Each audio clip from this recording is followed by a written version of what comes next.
Sergeant at Arms, as always, Terry McGraw. He's Tim McGraw's cousin, the famous country music singer. No, I'm just kidding.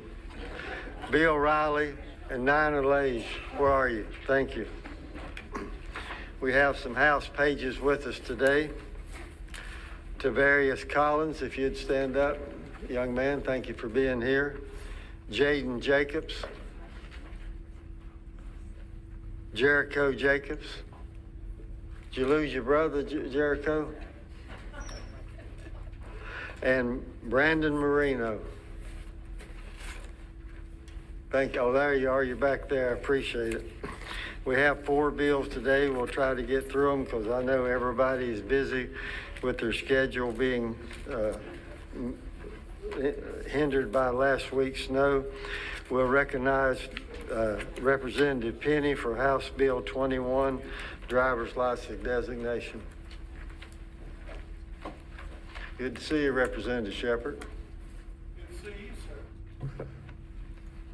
Thank you, Mr. Chairman. As they say, the third time is the charm. Some of y'all who've been here a while, this is the third time I ran it in 21, I've run it in 23, and I'm back in 25 on the same bill. It passed unanimously every time. It's entitled Driver's License Designation for Autism. Would require the Department of Motor Vehicles in consultation with other entities to develop a driver's license designation that may be granted to a person with autism spectrum disorder upon request and would be entered into the electronic record associated with requesting person's driver's license. Ensuring mutually safe interaction between law enforcement and persons with autism spectrum disorder for inclusion or removal is entirely voluntary and shall only be made by the person who holds a driver's license associated with the designation. Establishes minimum educational training standards for employment and continuing education for criminal justice officers. Recognizing appropriately interacting with persons who are deaf or hard of hearing and persons with autism spectrum disorder. Establish minimum educational training standards for employment and continuing education for officers. And I would stand for any questions. Thank you, Representative Penny. Any comments? Not? Yes, sir. Thank you, Mr. Chair. Representative Penny, I just want to thank you for being a primary sponsor for this piece of legislation. As a former law enforcement officer, I thank you for bringing this to the forefront and in dealing with this particular group of individuals. I think having as much information as we can possibly as fast as we possibly can have, will be very beneficial. So thank you very much. Thank you, Representative Pirtle. Any other comments? Yes, sir. If you don't mind, Representative Zach Hawkins is right here. He is. He's very familiar with this because he has children or son that has that. And my primary motive for sponsoring this bill is Major Aaron Meredith, Harney County Sheriff, has a son with that with a driver's license. So he wants to make sure that law enforcement knows what to do. And he also wants to make sure his son and others would be protected. So I think it's a good bill, and I appreciate your favorable. Thank you, Representative Hawkins. Would you like to address the committee, sir?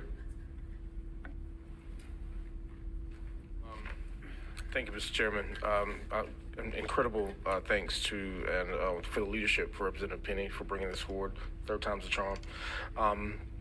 As an autism dad and the co-chair of the IDD caucus, this is something that we support because it's not only about making law enforcement more educated and trained for interactions. It's about making sure that there's safety for those with autism.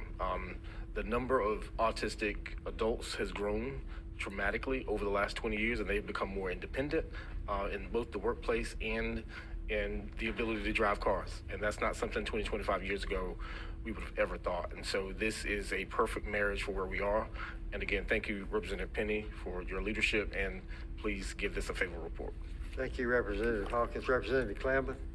Mr. Chair, motion at appropriate time. It's appropriate right now, sir. I have a quick question. Motion. One second. Representative Lamb. Thank you, Mr. Chairman. Just a quick question. Could you refresh the committee's recollection of how this bill went through the system last year? Did it die in the Senate or what? Yes, sir, that's correct. It made it through the House unanimous every time it has run without any opposition. It is like a lot of bills go over to our colleagues in the Senate, and it has a slow death over there, sir. Okay. Thank you, Representative Clampett. Mr. Chairman, Yes, sir, Representative Pierce. well, he made the point that we've been having that same concern in a lot of committees today, that things haven't got out the House. Senate. Who would be in opposition to such a bill? Who would be in opposition to this bill if anybody could comment on that? I would say you need to go across the water fountain in the River Jordan to find the opposition. On our side of the Jordan River, we're all good with it. Thank you. If you've been hit by a bus twice at the same crosswalk, sometimes it's best to change crosswalk. Okay, thank you. Representative Klamath, I believe we're ready for your motion. Well, Representative Pierce's comment there, I would say check with Moses, but this is a serious bill, and I do not take it lightly. Motion to approve the bill. Okay, we have a motion by Representative Clampett for a favorable report to House Bill 21 with the referral to rules. Transportation. Thank you. All in favor, aye? Aye. Any opposed? If you're opposed to it, we'll send Representative Pierce to see you. He'll come by your office late at night. Thank you, Representative Penny. Okay, House Bill 67, Interstate Medical Licenses Compact. Representative Reeder.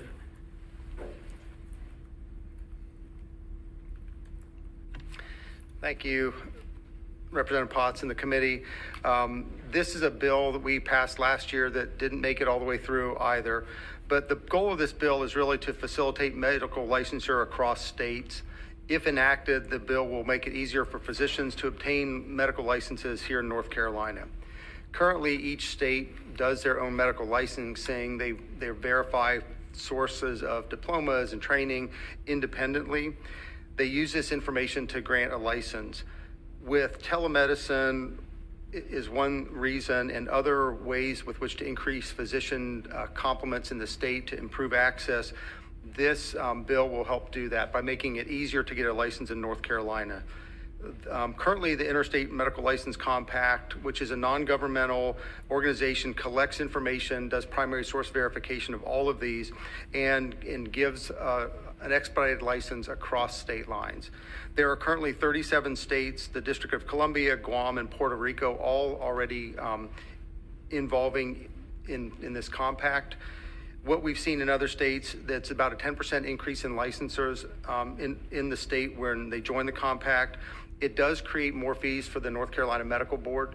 So when you apply for a license to North Carolina through the compact, you pay the full fee to North Carolina as well as an additional fee for the compact. So it financially does not harm the medical board in any reason. It doesn't change the scope of practice of physicians in North Carolina. It doesn't prevent North Carolina from denying you a license. Another benefit for the compact is if you have disciplinary actions in one state in the compact, they share information. So a lot of benefit for this. The bill passed unanimously in the House last year. I've heard no opposition from anybody on this. It is a complicated bill because this actually creates a contract, and that's why the language is such that it is. So there's not really an ability to make amendments to the bill.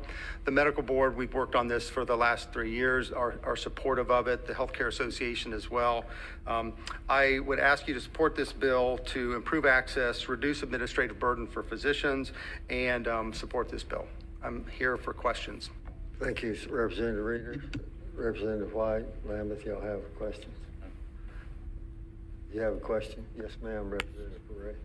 I just wanted to, thank you, Mr. Chairman. I just wanted to kind of understand what other states bordering our state were part of this. So if you lived like on a border state right on the border of North Carolina, that could benefit North Carolina. Do you know what that is?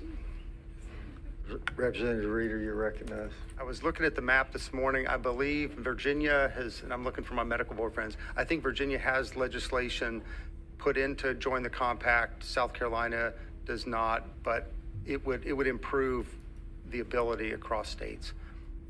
Follow up. Representative Campbell. Thank you, Mr. Chairman. I just want to echo and thank my colleague, Representative Reeder, for his work on this. I do want to say that I've been contacted by the NCHA and the Everlife Foundation for Rare Diseases, who have put in their support for this bill as well. I think this covers two issues, not only the supply issue that we have in terms of streamlining it, but we also have a shortage of delay of processing, and this would address both. There are also provisions in this bill that misconduct and sanctions can now travel between states, so it will actually improve our pool of physicians as well. So I also encourage everyone to support this bill, and if it is at appropriate time, I can make a motion, Mr. Chairman. Mr. Chairman, Yes. just wanted to ask the bill sponsor a question. Yes, sir. You're recognized, Representative. How would it help our doctors who are veterans in the military and they travel from place to place? Is there, I mean, they have a home state where they probably started, but how would that help our doctors who are veterans and travel quite a bit? Representative Reeder, you're recognized. The veterans could still be in this compact. If you recall, maybe I've forgotten, last year we did a military license bill. So we took care of that last year, that if you're in the military active duty, you can get licenses across states. Any other comments or questions? Hearing none, the chair will entertain a motion. Representative Campbell. Thank you, Mr. Chairman. I would like to make a motion to approve this bill by committee. Thank you. With a referral to finance, sir, as your part of your commission, as part of your motion with a referral to finance. Yes, Mr. Chairman. Thank you. All right. Any other comments? If not, all in favor of the motion, aye. Any opposed? Thank you. Thank you, Dr. Reeder. House Bill 120, expand CARE funds. Representative Hall.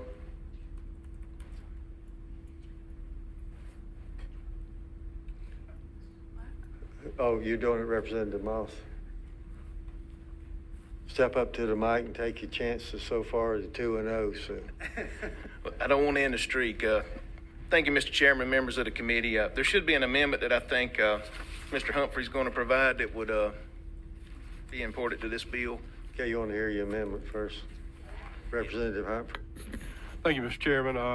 Amendment would essentially increase the funding to $2,073,000. Okay. I say that's over the 2-year period. Yeah, over the biennium, yes, sir. All right. Any comments? If not, is that the form of a motion? Yes, sir. Chair recognizes the motion. All in the amendment. All in favor, aye. Any opposed? Thank you. Y'all getting a little weak. We got a long day ahead of us. Don't give up on me yet. Representative Moss. Thank you, Mr. Chairman. House Bill 120, which is called what I call the CARE Act, but expanded Project CARE. It provides support to family caregivers of people suffering from Alzheimer's and dementia. Most of us in this room probably know someone who has had Alzheimer's or dementia. And this will go to help the caregivers that are looking after their loved ones and trying to give them as much support and care as they possibly can. 373,000 family caregivers provide about 723 million hours of unpaid care. That was just in 2024. So these funds are much needed, hasn't been revisited since 2016, and as we all know, our population has increased, and it looks like dementia and Alzheimer's is increasing at a fast pace. So any support on the bill, I certainly would appreciate it. Any questions, comments from the chairs? I have one. How you determine how the money's going to be dispersed, Representative Moss? Chairman Potts, of course, DHHS will be appropriating that money, but it's outlined in caregiving and different aspects of maybe early testing, and basically DHHS will give it to this group that deals with Alzheimer's and dementia. Okay, thank you. Any other comments or questions? Representative Campbell.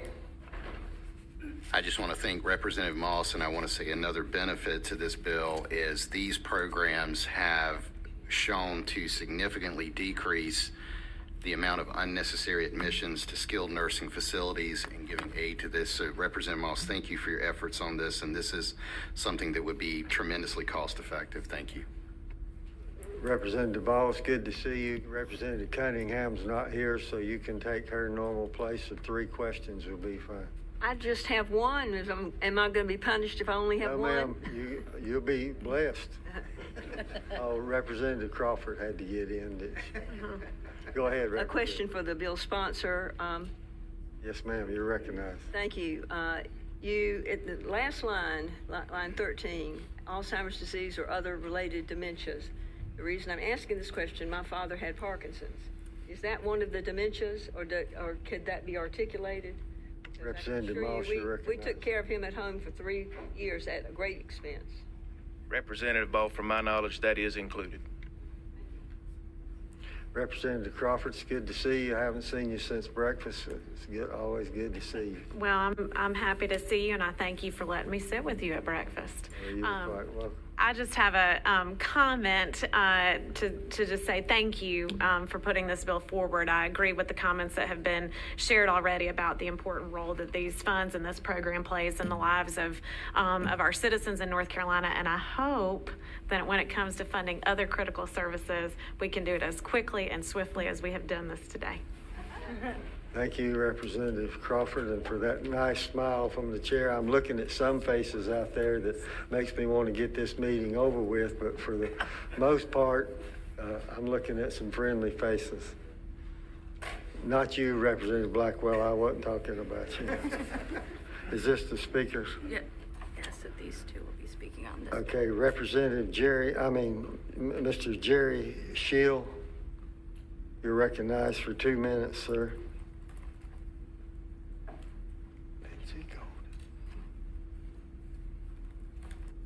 Thank you, Mr. Chairman. I'm Jerry Schill from New Bern. My wife, we've been on a 10-year journey. We started with memory loss, then went to a neurologist where she was diagnosed with MCI, mild cognitive impairment, and then it was another couple of years she was diagnosed with dementia, and about 2 years ago she was diagnosed with Alzheimer's. I'm the primary caregiver, which is one of the reasons why you don't see me up here quite as often, which may be a good thing for some, I suppose. But it's been quite a journey, and I'm asked often, have you read this book or that book? And I said, no, I'm writing a book, because each individual is different. 2 years ago, I brought my RV and sat it up in Clayton, and hired a caregiver from Clayton to stay with Pam while I came up here and did my duties with the Fisheries Association. That year, 2023, half of my salary from the North Carolina Fisheries Association, half went to caregiving. That's not a complaint. I'm just telling you like it is. We have spent thousands of dollars on caregiving, and we have not gotten reimbursed a nickel, and we're not asking for it. In our case, I think the ones that need to pay for it first and foremost is the family. If not me, then the children, and if not the children, you can go to the churches need to weigh in.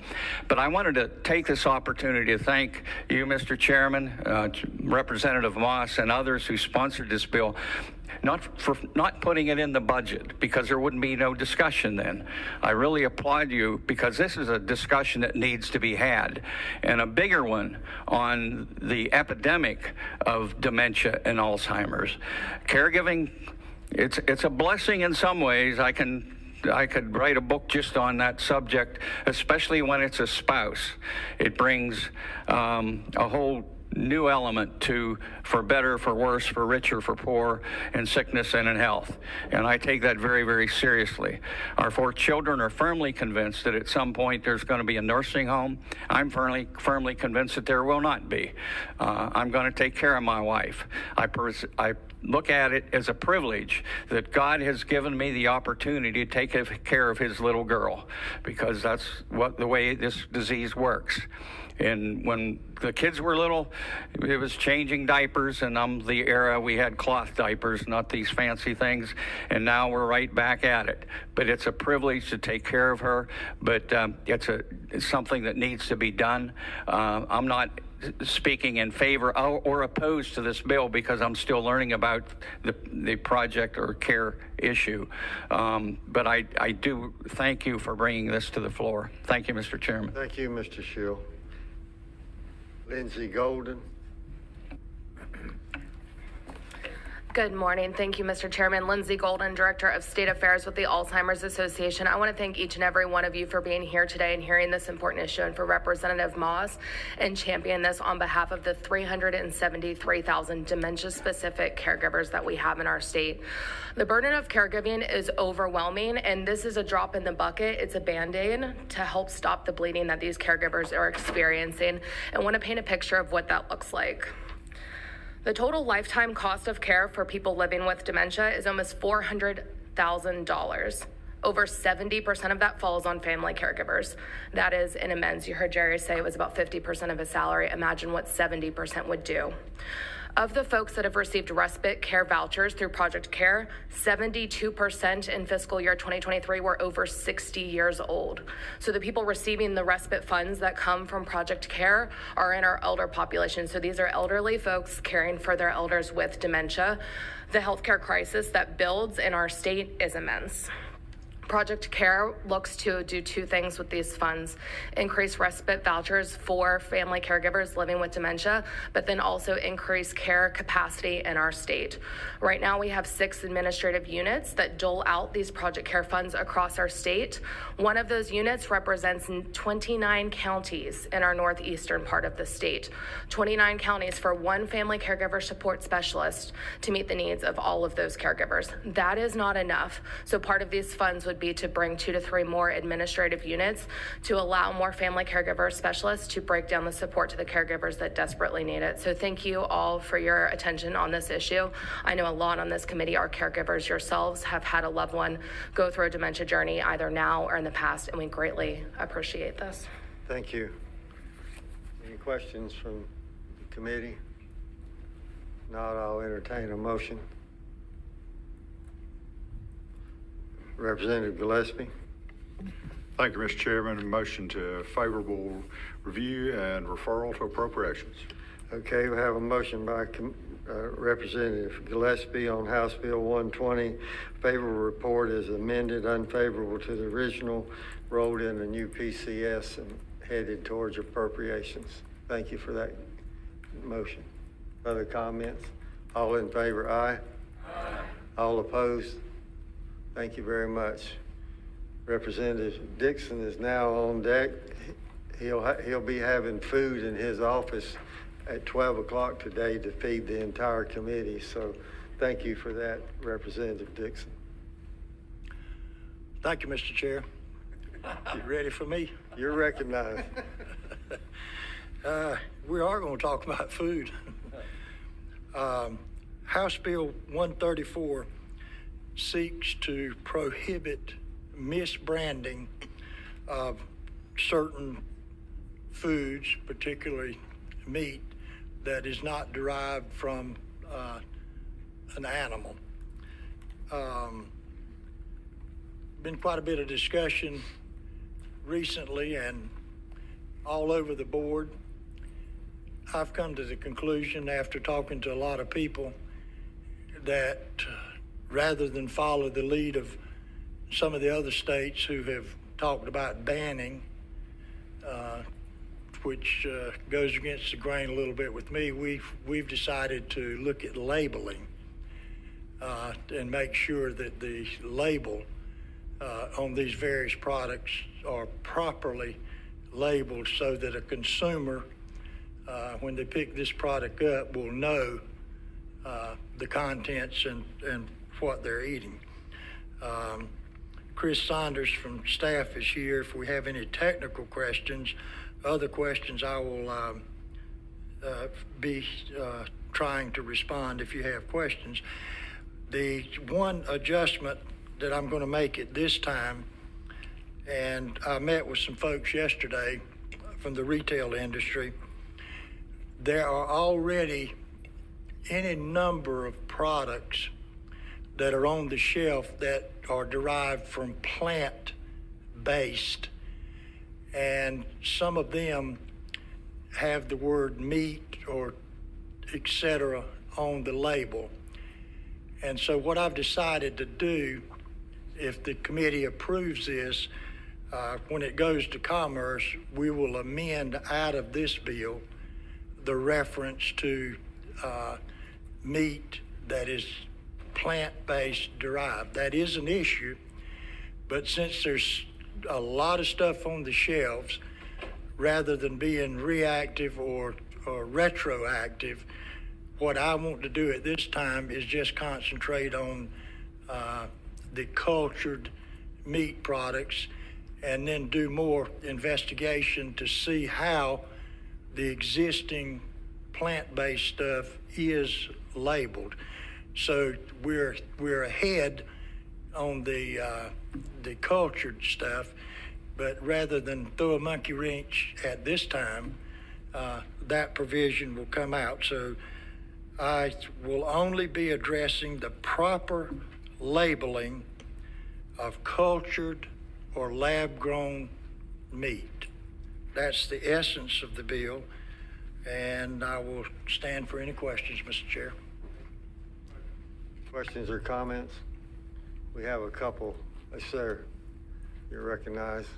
A motion at the appropriate time, All right, Mr. Chair. thank you. We have Maddie Siegel on the from the Plant-Based Foods Association. You're recognized for 2 minutes, ma'am.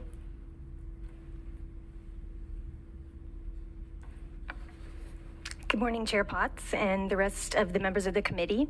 I want to start by thanking Representative Dixon. I work for the Plant-Based Foods Association, and your recommendations are exactly something that we would be in alignment with. PBFA, or the Plant-Based Foods Association, represents nearly 200 plant-based foods member companies, ranging from small startups to established brands to ingredient suppliers. And many of our members make and sell plant-based products using American-grown agricultural commodities. I'm here to register PBFA's concerns with and opposition to HB 134 as it is currently written, and we've proposed some amendments. It focuses on labeling for plant-based and other protein products, and that prescribes burdensome and unnecessarily labeling requirements for plant-based meat products. We would like to urge you to amend HB 134 to help ensure compliance with legislation and to prevent frustration for North Carolina consumers who are currently seeking out plant-based options. And to date, there is no evidence that consumers are confused by the marketing, packaging, or naming conventions of plant-based meat. Our proposed amendments to the bill also seek to ensure that this bill doesn't unfairly burden plant-based meat products and producers with labeling requirements. And the specifics of that are the font sizes in the bill, and then those are not prescribed for any other food products in the state. Consumers in North Carolina and across the U.S. are increasingly seeking out delicious plant-based products for a variety of reasons, including dietary restrictions, religious reasons, and taste.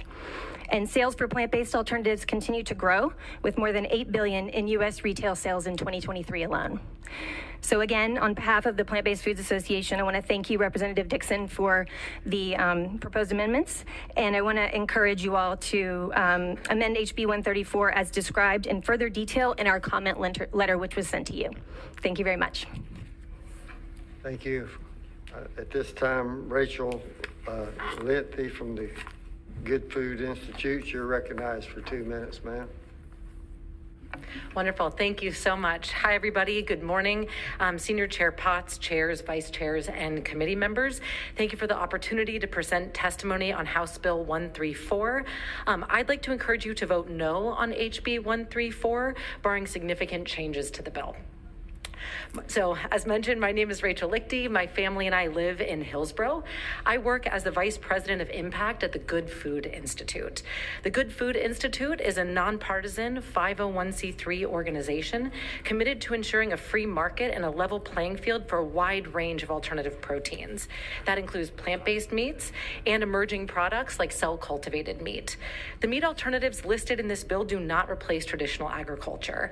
Rather, they offer an additional solution to to growing global meat demand, as research shows that there will simply not be enough grazing and farming land to satisfy a growing population's appetite for meat. The plant-based and cell-cultivated meat industries share a commitment to transparency, labeling their products in a truthful way that informs consumers and adheres to federal requirements.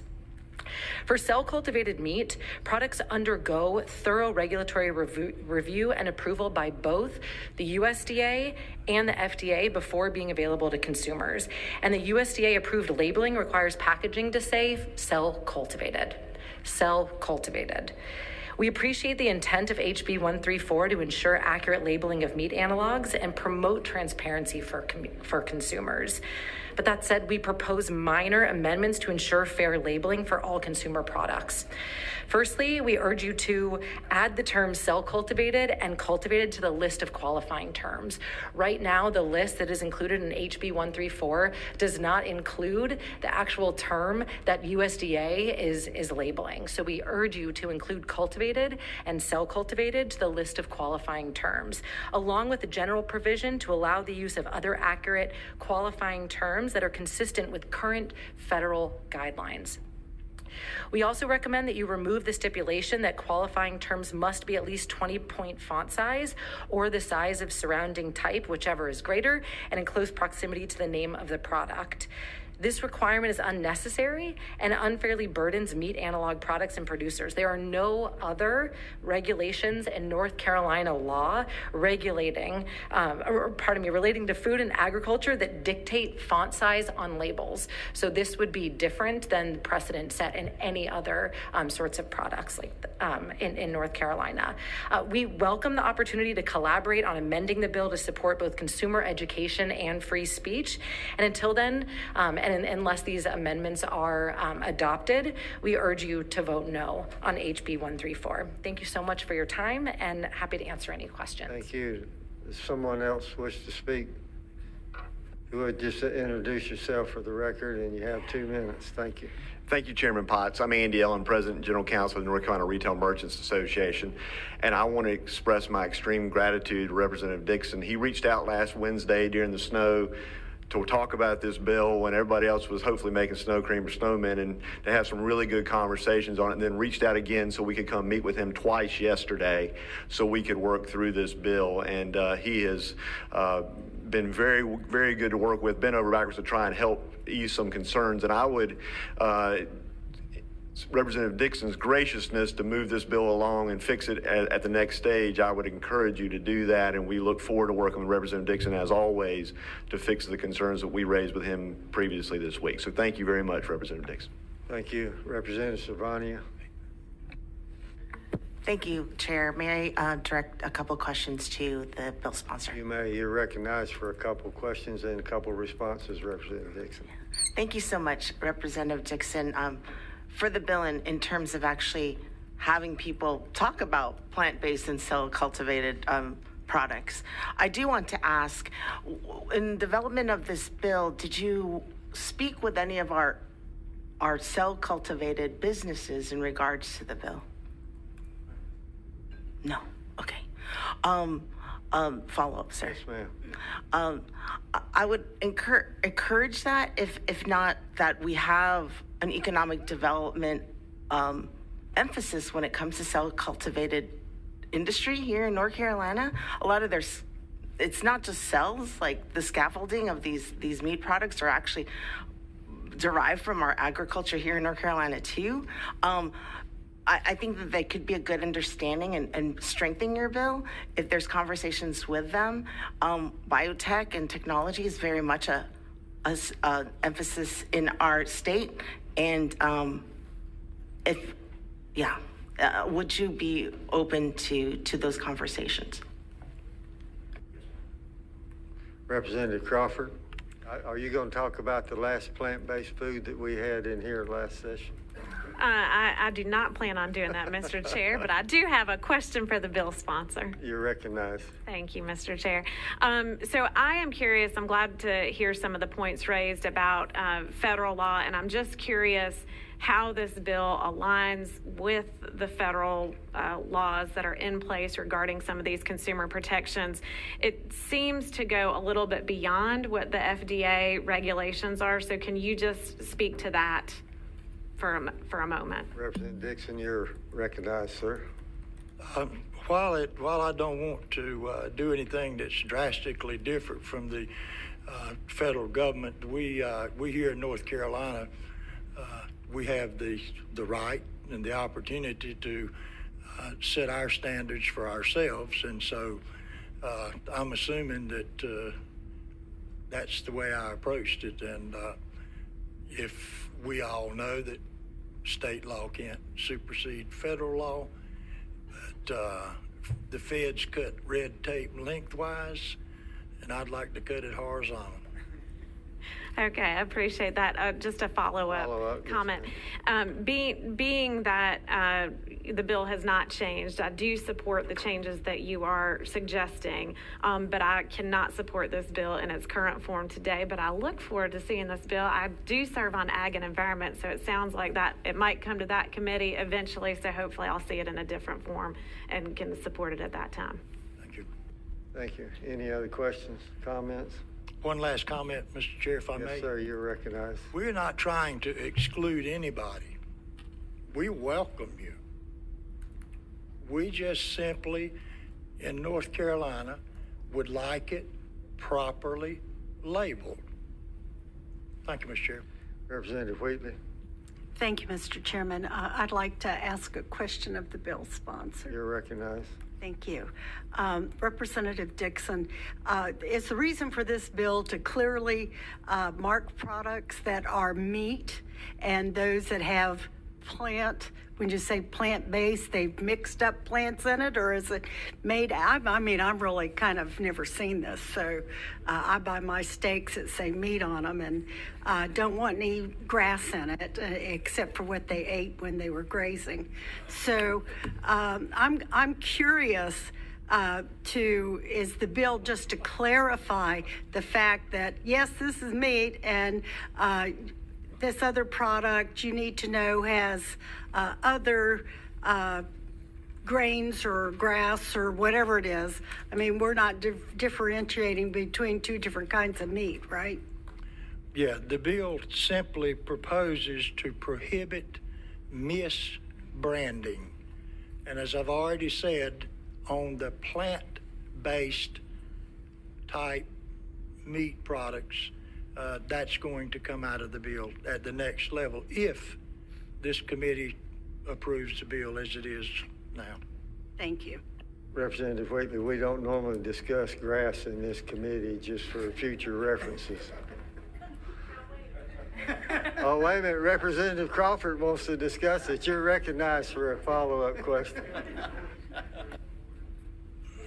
Well, we know you're on the record now, Representative Crawford, for the vote when it comes to health. So we've got one vote so far. Yes, sir. We need a motion to get us out of here, so you're recognized. Mr. Chairman, I move that House Bill 134 be given a favorable report and referred to the Committee on Commerce and Economic Development. Thank you. Any further comments? I have a question about the motion. Yes, sir, Representative Lamb. Curious question about the motion. I think Representative Dixon agreed to make some changes. Is that the best way for that motion, is just to pass it on, and you, based on the input you've heard, you plan to make some amendments or changes when it goes to the next committee? Yes, sir. I'll leave that to the discretion of the chair. Okay. It kind of bothers me to vote on something that I think don't 100% support. So is there a way around that? I do believe you should move it, and I do believe you've heard that there needs to be some changes, and I believe you've said you would be working on those changes. You take that input. So my question really is, how's the best way to keep it moving without me feeling like I'm voting for something that I don't really like? I recognize the staff attorney, Representative Boney. Sure. Jessica Boney, Legislative Analysis. It would be a complete policy call at the chair, and I'm sure in consideration with Representative Dixon, on the best way to move forward. The bill does have 2 more stops in substantive committees, so it's supposed to go to Commerce and then Agriculture, and so those may also be appropriate forums for the amendments that Representative Dixon is talking about. Representative Dixon has been a well-respected member of the legislature. His word's always been good, and I think we can trust him to make some changes as it goes along the way. We have a motion. All in favor, aye. Aye. All opposed, same. Thank you. The motion passes. That's the last bill on the committee. We're adjourned. Thank you. Thank you, Representative Crawford.